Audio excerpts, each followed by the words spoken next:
గట్టిగా అరిచిన ప్రతివాడు ధైర్యవంతుడు కాదు. మెత్తగా మాట్లాడిన ప్రతివాడు పిరికివాడు కాదు. తక్కువగా మాట్లాడే ప్రతివాడు అమాయకుడు కాదు. ఎక్కువగా మాట్లాడే ప్రతివాడు తెలివైనోడు కాదు. మెత్తగా మాట్లాడే మాటల కన్నా కఠినంగా మాట్లాడే మాటలకే పదునెక్కువ. తెలివిగా మాట్లాడే మాటల కన్నా మంచిగా మాట్లాడే మాటలకే విలువెక్కువ. నవ్వే వాళ్ళందరూ సంతోషంగా ఉన్నట్టు కాదు, ఏడ్చే వాళ్ళందరూ బాధలో ఉన్నట్టు కాదు. నవ్వాలనిపించినప్పుడు నవ్వకపోతే నవ్వులోని ఆనందాన్ని అనుభవించలేవు. ఏడుపొచ్చినప్పుడు ఏడవకపోతే ఏడుపులోని బాధని భరించలేవు. సుఖదుఖాలనేటివి మనిషి జీవితంలో సహజం. వాటన్నిటినీ తట్టుకొని నిలబడితేనే నీ జన్మకు సార్థకం.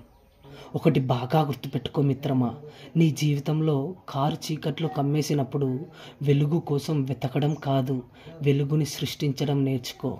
అప్పుడే నువ్వేంటో నీకే కాదు ఈ ప్రపంచానికి కూడా తెలుస్తుంది.